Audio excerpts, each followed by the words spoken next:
and Mrs. Murphy Chowder. Sung by Mr. Edward M. Favor. Edison Records.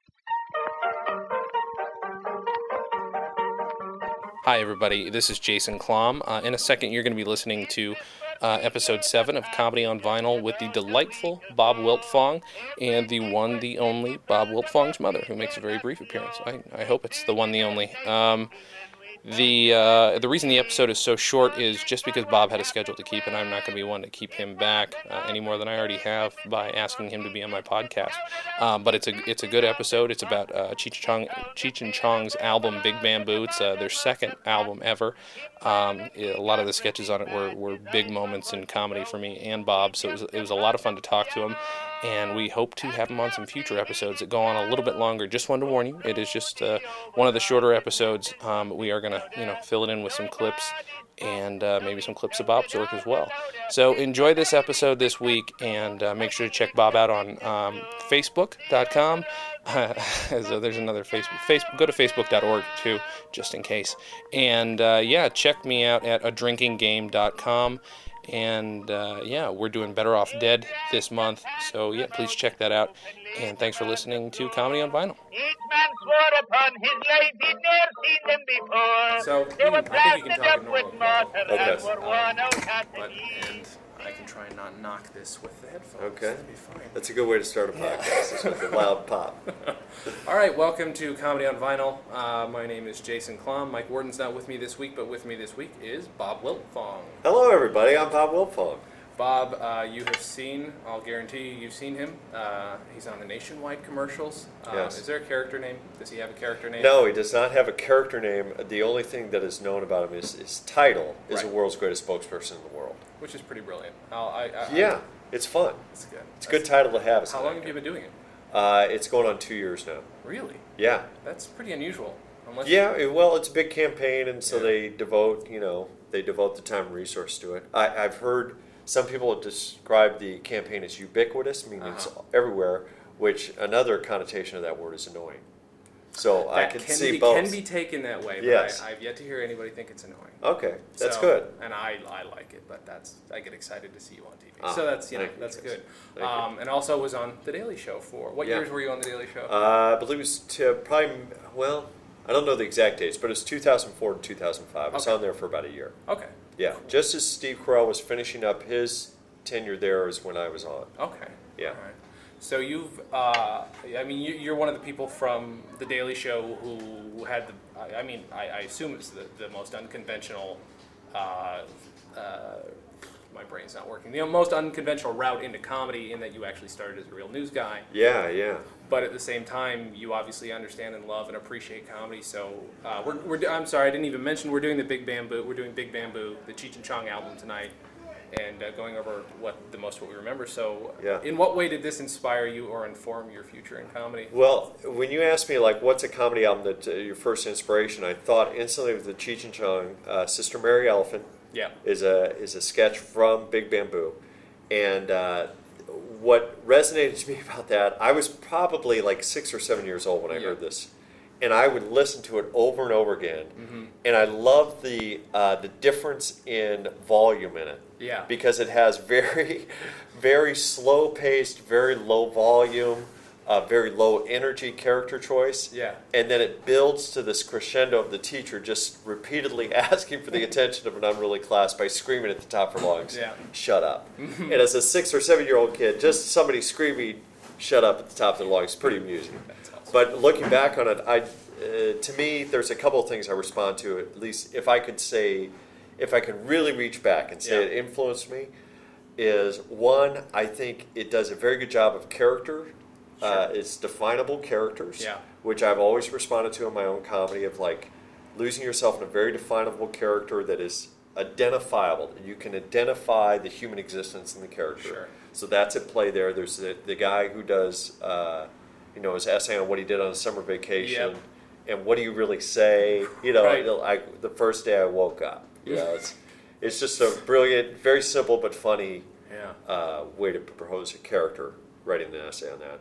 And then I think the other thing is what I talked about is the different volume levels. That as an improviser, that's kind of my trade, not stand-up but improv, is there is this time that is spent in just building the character and playing the relationship of the scene. Sure. And then having explosive moments in there that are fun to hear, but really just concentrating on the relationship and taking your time with things. Yeah. How does it play? Because you did you should think you're very nice to just do this right after a show tonight. Yeah. So, but how many people are you on stage with at a time, trying to build that kind of? Yeah, it depends on the show. Like tonight we had just 4 guys. It was me and 3 other guys, which is a pretty small troupe. Back when I was starting up in New York, the Herald teams we did at UCB was like 8 to 9 people, I think, even at times, which is a lot of people. Yeah. It's a lot harder to build something like that if you haven't had the time to plan it out and produce it, which Cheech and Chong did brilliantly. But like, I don't know how you do that with 8 guys on stage at the same time. Yeah, that's what I mean. Even Monty Python. I mean, look at that, a bigger troupe of guys. I mean, those guys, what they pulled off is incredible. Because, when you add more moving parts, it becomes much more difficult to manage. It's like putting pen to paper as opposed to dealing with a computer. Sure. I mean, there's a lot more data in and out. Yeah. Got to deal with. Do you remember any other? Because I mean, that is probably the standout track for me too. Do you remember any of the other tracks from the album? The only other track that I was just reminded of today in conversation with my older brother, because keep in mind, I think this came out in like '72 or something. You're right, yeah. That's what I saw. But so I was a young guy. Was that right? Yeah, I think so. Yeah, and 72. It's their second album. Okay. So I was not ingesting marijuana at that point in my life. Right. Okay. Right, okay. And neither do I now. But sure. Anyway, that was a joke. My older brother, who's 7 years older than me, at the time had much more of a memory of that album as opposed to me. And one of the things he referred to today in my conversation with him is also on Big Bamboo is Basketball Jones. Yeah. Which, to me, I don't know anything about Basketball Jones except that it's funny. Right. And it has a refrain of Basketball Jones. Yep. He's a Basketball Jones. And that's what I remember of that. We were talking about earlier.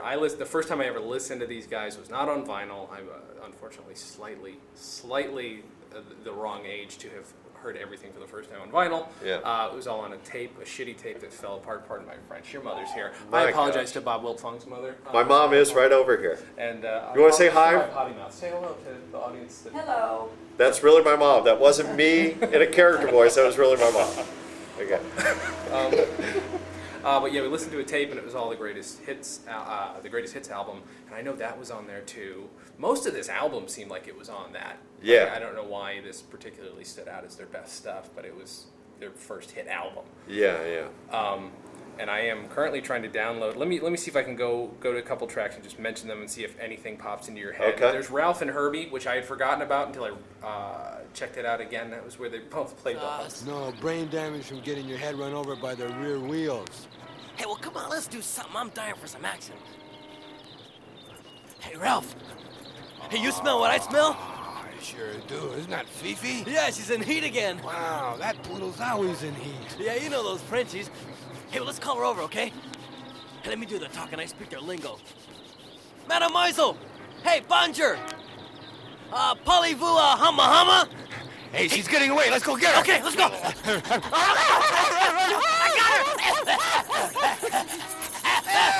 Hey, Herbie! Hey, Herbie, it's me! Hey, Herbie, get off! Hey, Herbie, watch out for my eye! Oh, Herbie! Hey, knock it off! What's wrong with you? Hey, what are you doing? You're crazy or something? What to you, though, appeals generally about Cheech and Chong, because I've never, ever been a stoner. I've never smoked pot. The only thing I've ever done is had a couple beers. I've never done anything. I'm as straight-laced as they come. Yeah. But I love them. I don't think it's fair to call them stoner humor, even though a lot of it's about drugs. Yeah, You don't need to be high to appreciate this. Yeah, I fall into that same category while we're sharing. Sure. I'm not a big, partier by any means, never was. But, I think if I could put my finger on what comedically resonates with them that you don't have to be a pot smoker to respond to, is they're playing relationship. Sure. I mean, they're playing 2 very identifiable, very defined characters who are having fun playing together. Right. And part of the joy of watching them is you know so well what makes each of them tick, that watching them get into situations where those are put to test is fun. Sure. And watching that relationship kind of go through those. Yeah. I was thinking at the same era too, and this is another comedian of that time that really, when she was hitting us, Lily Tomlin. Sure. Yeah. Is another person that I've always really admired, even to this day, of just like that. I would put her in the same category of somebody who makes very definable characters Sure. that are, wacky, but at the same time you hear truth Yeah. in them, and it's monologues with her. Right. That's the only way the wackiness works. If you do have a strong, a character can be like a little off kilter, well, incredibly off kilter. But as long as it's relatable. Yeah. I don't know what you find. Again, I don't know what I find necessarily in Cheech and Chong, other than maybe the brotherhood element of it. I didn't have a brother, but my best friend and I became best friends over this album. Yeah. Or over the greatest hit album. Did any comedy in general ever help you, like, did any of your friendships strengthen, or maybe with your brother? Did you bond with anybody over comedy? Oh yeah, I remember listening to this Cheech and Chong album with my two nearest to me in age siblings, my brother and my sister. Okay. And we would listen over to our neighbor's house, and I don't know why this woman had this Cheech and Chong record, but my godmother was our next door neighbor. It was Ronnie Becker, who was probably in her 60s, wasn't she, Mom? In the 70s. So she was an older lady, but she had a record player, and I don't know if she had the Cheech and Chong record or we brought it over, but we would listen to it at Ronnie Becker's house. And we would play it over and over again, and it was me, my brother, and my sister, and we would just laugh our heads off. Oh, that's awesome. Yeah. That's awesome. I will very quickly point out we are here at the Second City Theater in Hollywood, so you're going to hear some nice atmosphere, which brings me to a good point. Cheech and Chong was incredibly well produced. I think there's just so much atmosphere and so much going on. There isn't a moment of sound where there's not something happening. Yeah. Rich silence sometimes, but there's always something happening. You feel like you're in a city. That's which very is most true. of what it feels like.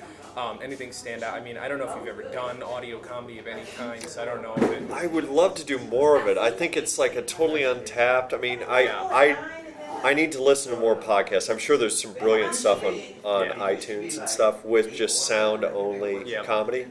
But yeah, you think of was it National Lampoon Radio Hour? Yeah. Being a guy who did long form improv, we would do what they call Heralds in the Dark. Right. Where there was, if you can still hear me, over the din in this lobby. The place is packed, folks. It's just showtime. It's the magic of Hollywood. That is what Bob Wiltfong does to a room. That's right. Just lights it up. But we would do Heralds in the Dark, where it was turn off the lights and you just did, via sound, 25 minutes of improv with your... And it was fun. It was a lot of fun to listen to. And you got to play things in that darkness that you couldn't play, otherwise. Did you have stuff to do sound effects, or was it just you? Oh yeah, no, you did sound effects. This is like, say I talked about that 8-person team. Yeah.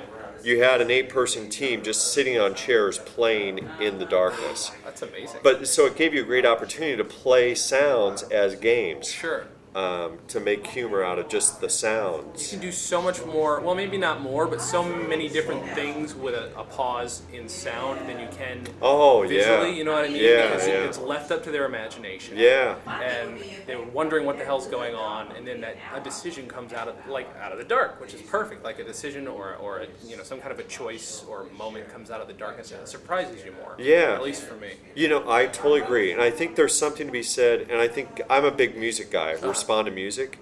To me, music and comedy in that regard have a very similar attraction. Yeah. In that, when I talk about Cheech and Chong had this nice moments of just kind of low energy and then high energy. Yeah. I think of great music, has some of those elements to it too. Sure. This isn't always the case with music, but there's great pieces of music, whether it be pop music or classics, orchestral music. Yeah. Is you have these beautifully quiet moments that play out for a while, and then these large explosions of sound. Yeah. And there's something cool in both those worlds with that. It's weird because I was actually at the Hollywood Bowl for only the second time last night, and they did the Four Seasons, Vivaldi's Four Seasons. And wow.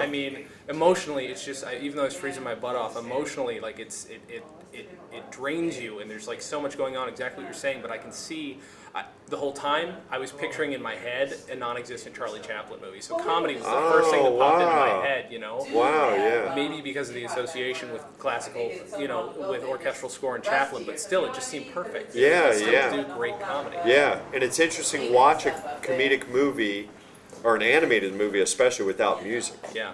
and it totally changes the vibe. I mean, stuff that can be rich and very enjoyable with the soundtrack. You remove the music and it becomes boring and ordinary. I mean, that's why the old Looney Tunes worked so well. Yeah, That's where I remembered half the music I heard last night from. Looney Tunes or a couple bad commercials. But, yeah, Bugs Bunny, bad commercials. Just a couple of the damn, what is it, the Diamond commercials. That I did not realize that the De Beers commercials were Vivaldi's Four Seasons. Oh, really? I'm a Philistine, so I had no idea. There you go. You know, one of them actually finally downloaded on my phone. I'm downloading this album very slowly onto my phone, so let's see if we can get that to play in a second. Okay. While I do that, let's very quickly, there's another one on here. I'm sure this is exciting for the people at home to listen to. He is frantically working on his phone. I'll fill in the play-by-play just to give you a little bit more excitement. He is working with his thumbs at a high rate of speed. He is looking at, he's got one of those flip phones, and he is scrolling now. He is looking for the app or the button that may apply to what he needs to do. Now he's touching, he had just touched his hand to his forehead in a worried, thinking way, body language-wise. He seems to have pulled up something. And now he has gone back to a menu screen of some sort. And now he is punching with his thumb. Here we go. Wait. Found something. Here we go. It's going to be very crappy sounding. This is Sister Mary Elephant. Good morning, class.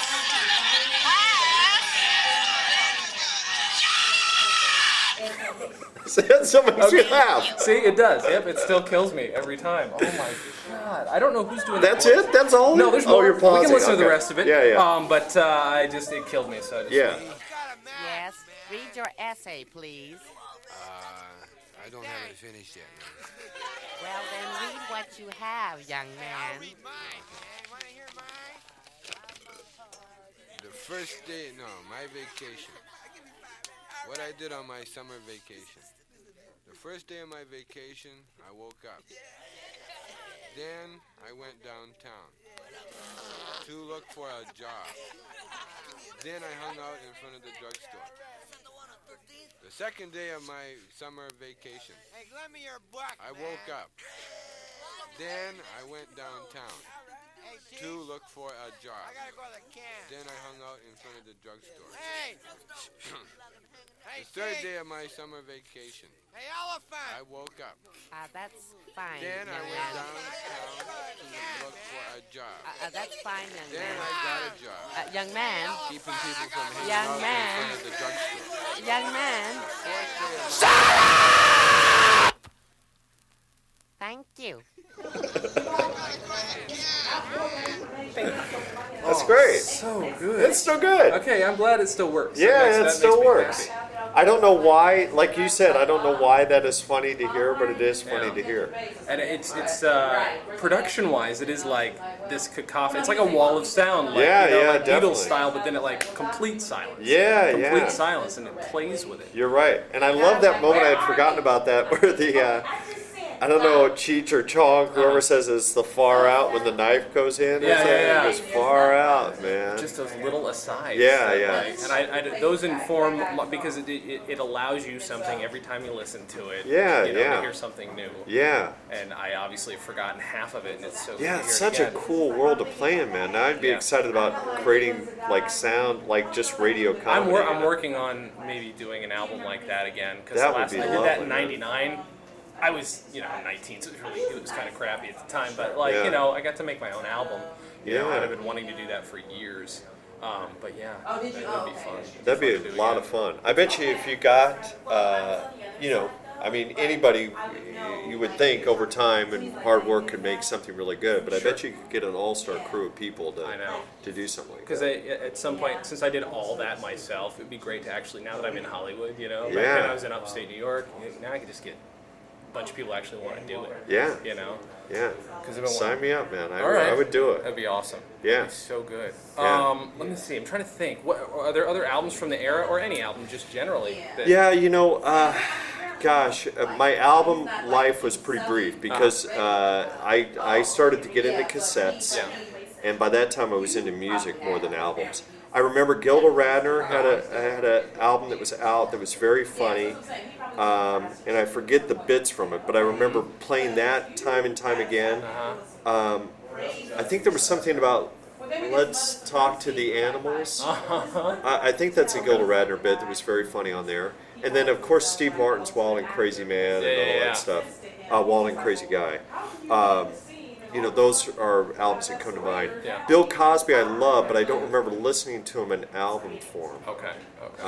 Him I remember taking in when I first got cable. I saw one of his concerts. I would imagine he did more than one, but Yeah, I did a bunch. but it's a concert film. It's just brilliant, just really good comedy. But yeah, those are the other albums and early influences. Yeah.